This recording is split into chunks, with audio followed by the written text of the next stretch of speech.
I found a diamond earring on my bedside table. Not mine. Then I opened our smart home security app, and my entire world shattered. Not literally, of course. Just the illusion of the marriage I thought I had. Let me back up. My name's Sophia, and until 3 months ago, I thought I had it all figured out. 8 years married to Daniel, a beautiful condo I'd renovated myself, a solid career as a senior data analyst at a tech firm downtown. We were trying for a baby. Actually trying. Tracking ovulation, taking vitamins, the whole thing. I'd just gotten back from a week-long conference in Austin. Flew in Thursday night instead of Friday morning because I missed him. Wanted to surprise him. I walked into our bedroom at 11 p.m., and the place was spotless. Too spotless. Daniel wasn't great at cleaning. But there it was, one tiny thing he'd missed. A small diamond stud earring on my nightstand. White gold. Not silver like the ones I wear. My hands were shaking when I picked it up. I stood there in our bedroom, suitcase still by the door, holding this earring, and something in my gut told me to check the cameras. See, I'm a data analyst. I like systems. I like evidence. When we renovated the condo 2 years ago, I installed a full smart home security system. Cameras in the living room, kitchen, hallway. Daniel thought it was overkill. I called it peace of mind. I sat on the edge of our bed and opened the app. Started with Monday, the day after I'd left. 10:47 p.m. Daniel came home. He wasn't alone. Jessica. I recognized her immediately. 27, works in sales at Daniel's company. I'd met her at the holiday party last year. Blonde, perky, laughed at all of Daniel's jokes. I remembered thinking she was sweet. Young, but sweet. I watched my husband bring another woman into our home. I watched them drink the wine from our wedding trip to Napa. I watched her wear my robe. My silk robe that Daniel had given me for our anniversary. Tuesday. They came back. Wednesday. Thursday morning. Early. She left around 7 a.m. Probably heading to work. He kissed her at the door. Long. Comfortable. This wasn't new. I sat there for 3 hours, watching days of footage. When Daniel's key turned in the lock around midnight, I was still sitting on the bed. Phone in my lap, that earring in my palm. He walked in, saw me, and his face lit up. Soph, you're back early. I thought you weren't coming until tomorrow? I looked at him. Really looked at him. Same Daniel I'd known since I was 26. Same crooked smile. Same eyes that used to make me feel safe. Found this, I said, holding up the earring. His smile froze. Just for a second. Then he recovered. Oh. Yeah. We had some people over Tuesday. One of the guys brought his girlfriend. She must have lost it. Which guy? Marcus from accounting. You don't know him. I nodded slowly. Watched him squirm. He was waiting for me to yell. To throw something. To cry. Instead, I stood up, put the earring on the dresser, and said, I'm exhausted, long flight. I'm going to sleep in the guest room tonight. Sophia, come on. Don't be like that. Like what? Weird about a random earring. I smiled. I'm not being weird. I just need good sleep. The guest bed is more comfortable for my back right now. He looked confused but relieved. Okay. Yeah. Sure. I missed you. I'm sure you did. I closed the guest room door, locked it, and sat on the floor with my back against it. My whole body was shaking, but my mind was crystal clear. I opened my phone and texted my best friend Lisa. Just 2 words. Call me. Emergency. Lisa's a lawyer. Corporate law, mostly, but she knows people. She called within 30 seconds. What's wrong? Daniel's cheating. I have video evidence. I need to know what I can and can't do legally. There was a pause. Then, I'm coming over. Right now. Don't do anything. Don't say anything to him. Just wait for me. She was there in 20 minutes, though she lived across town. I let her in quietly, and we sat in the guest room while I showed her everything. All the footage, all the timestamps. Her face got harder with each clip. Okay, she finally said. First thing tomorrow, you're opening a separate bank account. Transfer your salary, your savings, everything that's solely yours. The condo's in your name only, right? Right. My inheritance paid for it. Good. Keep it that way. Don't tell him about the footage yet. We're going to document everything. Every time he uses the joint credit card. Every lie he tells you. Every communication. You're going to build an airtight case. For what? She looked at me. For whatever you want, Soph. Divorce, obviously. But also. He's been using your home, probably joint funds, definitely violating his company's fraternization policy if she's a subordinate. There are options here. I spent that Friday in a daze. Daniel went to work like normal. Kissed me goodbye. Said he'd be home late, team dinner. I checked the calendar on his phone while he was in the shower. No team dinner scheduled. I went to the bank, opened a new account, transferred everything. Called a divorce attorney, Lisa recommended. Made an appointment for Monday. Then I went to work and did my job like nothing had changed. Analyzed data, attended meetings, smiled at colleagues. My boss commented that I seemed focused. I was. Just not on work. That night, Daniel came home at 11:30 p.m. I was in bed, reading. How was the team dinner? I asked. Oh, you know. Same old. Steve talked about golf for an hour. Steve was on vacation in Colorado. I'd seen his Instagram stories. Sounds fun, I said. He kissed my forehead. Missed you last week. It was lonely here. I'll bet it was. Saturday morning, I asked Daniel about his upcoming promotion. He'd been up for sales director for months. Yeah, actually, I find out next week. Fingers crossed. We should celebrate, I said. If you get it, I mean. We could have people over. Your boss, some colleagues. A real dinner party. I haven't entertained in forever. His face did something weird. You want to have a party? Why not? You've worked so hard. We should show off a little. Plus, I've been wanting to use those wedding china plates we never touch. I don't know, Soph. Maybe we should keep it low-key. Daniel. I put my hand on his arm. Let me do this for you. Please. You deserve it. He couldn't really say no without looking suspicious. Okay. Yeah. That'd be nice. Thanks, babe. I'll make it special, I promised. And I would. Monday morning, I met with the divorce attorney. Margaret Chen, 50-something, sharp as a knife. I showed her everything. The footage. The bank transfers I'd already made. The timeline. You're prepared, she said, impressed. Most people come in here emotional wrecks. I've had time to process. Have you confronted him? No. I'm planning something. I told her about the dinner party. Her eyebrows went up. That's risky. Public humiliation can backfire in divorce proceedings. What if it's not just about the divorce? What if she's violating company policy? What if he's been using company expenses for personal gifts? Then you'd need proof of that too. I smiled. I'm a data analyst, Margaret. I'm very good at finding patterns. That week I played the perfect wife. Made Daniel's favorite meals. Laughed at his jokes. Asked about his day. And every night, after he fell asleep, I worked. I checked our joint credit card statements. Found charges at jewelry stores. Flowers. Hotels.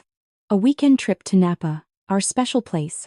While I was visiting my mother, I documented everything. I checked his work calendar through the shared family account. Cross-referenced it with our location history. The lies were constant. Late meetings that were actually restaurants across town. Client dinners at hotels. I reached out to Daniel's boss, Mr. Thompson, under the guise of planning the promotion dinner. Asked who I should invite. Got the whole team list. Confirmed Jessica would be there. Perfect. Wednesday night, Daniel came home and found me looking at baby furniture online. Really? His voice was tight. Well, we're still trying, aren't we? Yeah. Yeah, of course. Just thought maybe we should wait until after the promotion. Less stress. Whatever you think is best, I said sweetly. He looked relieved. Guilty but relieved. Thursday, I confirmed the dinner party. Saturday night, 7 o'clock, 12 guests. Daniel's boss, 4 colleagues including Jessica, Lisa and her husband, my brother Tom and Daniel's parents. I'd arranged everything. Catered food from that expensive place downtown. Our best wine. Table settings that looked like a magazine spread. You're really going all out, Daniel said, watching me plan. You only get promoted to director once. He hadn't gotten it yet. But Mr. Thompson had hinted it was happening. Daniel was counting on it. Friday afternoon, I got an email from HR at Daniel's company. I'd sent them an anonymous tip 2 days ago about policy violations. They'd investigated fast, found the camera footage from the parking garage showing Daniel and Jessica in compromising positions, found the expense reports where he'd coded personal gifts as client entertainment, found emails. They were handling it quietly, they said. Termination effective end of business today, no promotion, no severance. Did I still want to pursue legal action? I wrote back, not necessary. Thank you for your professionalism. Daniel came home at 6 p.m. Friday with a bottle of champagne. Got the promotion, he said, grinning. Official announcement Monday, but Thompson told me today. We did it, Soph. He hadn't checked his email yet. Hadn't seen the termination letter sent at 5:30 p.m. That's wonderful, I said. Tomorrow's party will be perfect timing. You're the best, you know that? I smiled. I do. Saturday was a blur of preparation. The caterers came at 4 p.m. I set the table with those wedding china plates. Put fresh flowers everywhere. Dressed in the blue dress Daniel loved. Did my makeup carefully. Looked at myself in the mirror and barely recognized the woman staring back. She wasn't the worried wife anymore. She was something else entirely. Guests started arriving at 7. Lisa came first, squeezed my hand, whispered, "You sure about this?" Completely. Daniel's parents. My brother Tom, who I'd briefed on everything. He looked like he wanted to punch Daniel, but I'd made him promise to stay calm. Mr. Thompson and his wife.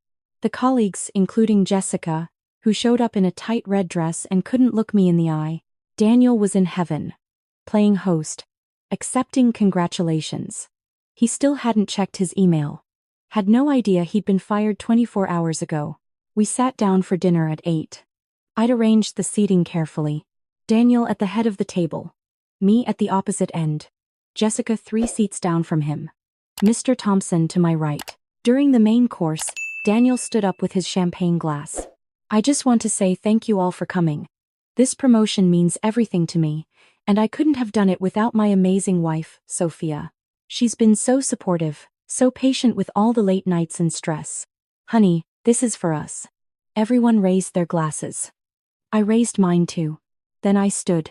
Actually, Daniel, I have something to share too. A little surprise. His face went uncertain. Soph, you didn't have to. Oh, I wanted to. I pulled out my phone. See, I've been working on a project. A data analysis project. Actually, about patterns, behaviors, truth. The room went quiet. I connected my phone to the TV on the wall. The same TV where we watched movies on Friday nights. I thought we could all watch something together. Since we're celebrating, the first clip loaded. Monday night, 10:47 p.m. Daniel and Jessica entering our condo. Jessica made a small sound. Daniel's face went white. Sophia, what are you? Shh. Let's watch. I played clips. Not all of them. Just enough. Living room camera showing them on our couch. Kitchen camera showing Jessica in my robe. Hallway camera showing them going into our bedroom. Daniel's mother gasped. His father stood up, chair scraping. Mr. Thompson's voice was ice. Daniel, you were terminated yesterday. Did you not check your email? The room erupted. Everyone talking at once. Jessica crying. Daniel trying to talk, to explain. His mother standing, leaving, his father following, not looking at their son. I stayed at my end of the table, perfectly calm. There's more, I said, and the room quieted again. I pulled up bank statements on the screen. Joint credit card. Hotel charges while I was out of town. Jewelry that I never received. A trip to Napa. Which is interesting because that's where we honeymooned, Daniel. You took her to our place. His colleagues were staring. One got up and left. Another followed. And Jessica, I turned to her. You should know that the earring you lost here? I have it. Along with photos of you in my home, wearing my clothes, sleeping in my bed. My lawyer says there's a solid case for alienation of affection. But honestly, watching you sit here in your tight red dress, knowing what you've lost is enough for me. She ran. Actually ran out of the condo. Only a few people were left now. Lisa and her husband. My brother. Mr. Thompson, who looked like he was taking notes. Daniel was still standing, champagne glass in his hand. Sophia. Please. I can explain. It was a mistake. It meant nothing. Which time? I asked. Monday? Tuesday? Wednesday? Thursday morning? The time you took her to Napa? The time you spent $300 on a necklace I never saw? The time you told me we couldn't afford to try IVF while you were booking hotel rooms? I love you. No, I said quietly. You don't. But that's okay. Because I don't love you anymore either. I did. Once. But that woman. The one who would have believed your lies? She died when I watched you bring another woman into our home. Into our bed. Our bed, Daniel. Where we were trying to have a baby. His face crumpled. You'll find divorce papers on the kitchen counter, I continued. Along with an itemized list of everything you need to return. My lawyer has all the evidence. The condo is in my name, so you'll need to be out by Monday. I've already changed the locks. Your things are packed. They're in storage unit 247, keys with the papers. Mr. Thompson stood. I think that's our cue to leave. Sophia, I'm sorry you had to go through this.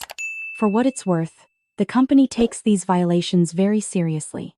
I know. Thank you for handling it professionally. After they left, it was just me, Daniel, Lisa, her husband, and Tom. Daniel looked at me. 8 years, Soph. You're throwing away 8 years over a mistake? You threw it away, I said. I'm just refusing to pretend it didn't happen. There's a difference. My brother stepped forward. You need to leave. Now. Daniel looked at all of us. Saw no sympathy. No second chances. He picked up the envelope from the counter, walked to the door, and paused. I really did love you. You loved the version of me that didn't know, I said. You loved the woman who would have forgiven you, who would have shrunk herself to keep you comfortable. She's gone. He left. Lisa hugged me. You okay? I'm better than okay. And I was. The next week was brutal logistics. Lawyers, paperwork, dividing assets. Daniel tried to fight for half the condo. Margaret laughed in his attorney's face. My inheritance, my name, my property. He got nothing. His family called to apologize. His mother sent flowers. Said she'd always liked me better anyway, and maybe now her son would learn to appreciate what he'd had. Jessica was fired too eventually. Different reason, but the result was the same. 2 months later, I got promoted to Director of Analytics, the same level Daniel had been reaching for. My boss said I'd earned it, that my work on data integrity had been exceptional. I didn't mention that I'd been practicing data integrity in my personal life too. 3 months after that, I launched a consulting business on the side. Data privacy, digital security, protecting your assets in the modern age. My first client was a woman going through a divorce who'd heard my story through a friend of a friend. I helped her secure her finances. Document everything. Build her case. She cried when she told me how much it meant to have someone who understood. I felt so stupid, she said. Like I should have known. You're not stupid, I told her. You trusted. There's nothing wrong with trust. You just need to verify too. The business grew. I started speaking at events about financial independence, about protecting yourself, about the importance of maintaining your own identity in a relationship. Not out of cynicism, but out of strength. 6 months later, I was keynote speaker at a tech conference. Same conference where I'd been when Daniel had been entertaining Jessica in our home. The irony wasn't lost on me. As I walked to the stage, I saw him. Daniel. In the audience. He was there for networking, I guessed. Trying to rebuild his career. Our eyes met. He looked tired. Older. Lost. I looked away and walked onto that stage. Talked about data, about patterns, about truth. About building systems that protect what matters. About the importance of evidence over emotion. About resilience. The audience loved it. Standing ovation. 3 companies wanted to hire me for consulting. 2 wanted me to speak at their events. Afterward, Daniel was waiting by the exit. You were great up there, he said. Thank you. I saw your company online. You're doing really well. I am. Sophia, he stopped. Started again. I'm sorry. For everything. You deserved better. I know. Do you think, maybe, we could get coffee sometime? Just talk? I looked at him. Really looked. Saw the man I'd loved. The man I'd planned a future with. The man who'd shattered everything. No, I said gently. But I hope you figure out whatever you need to figure out. I hope you become someone who doesn't do that to people. Truly, you've changed. I've grown, I corrected. There's a difference. I walked away. Didn't look back. That night, I sat in my condo. Same condo but different. I'd redecorated. New furniture. New art. New everything. The place Jessica had contaminated was gone. This was mine. Completely mine. I opened my laptop and looked at my schedule. Another speaking engagement next month. 2 new consulting clients. A podcast interview about navigating betrayal and coming out stronger. My phone buzzed. A text from Lisa. Drinks tomorrow? I have a friend who wants to meet you. Not a setup, just networking. I smiled and replied, sure. But if it's a setup, you owe me sushi. Deal. And Soph? I'm proud of you. I was proud of me too. The best revenge, I'd learned, wasn't the dinner party. Wasn't exposing Daniel in front of everyone who mattered to him. Wasn't watching his world crumble while mine stayed intact. The best revenge was this. Sitting in my own space, building my own empire, becoming someone who didn't need revenge at all. Someone who'd taken the pain and turned it into purpose. Who'd taken the betrayal and turned it into business. Who'd taken the worst moment of her life and asked, what can I learn from this? The woman who'd found that earring 3 months ago would have been destroyed by all of this. But she wasn't here anymore. I was. And I didn't regret a single decision I'd made. Not the cameras that caught the truth. Not the quiet planning while he lied to my face. Not the dinner party that ended everything. Not the divorce that freed me, not any of it. Because all of it led me here. To this moment. To this life. To this version of myself who was stronger, smarter, more careful, but also more compassionate. Who could help other women facing the same nightmare. Who could stand on a stage and say, I survived this. I thrived after this. You can too. I closed my laptop and walked to the window. Looked out at the city lights. Somewhere out there, Daniel was probably regretting everything. Jessica was probably dealing with her own consequences. The life I'd thought I wanted was completely gone. And I'd never been happier. Not because of what I'd lost, but because of who I'd become in the losing. That's the real story. Not the betrayal. Not the revenge. But the becoming. The woman in the mirror now wasn't the woman who'd found that earring. She was better. Stronger. Free. And she was just getting started.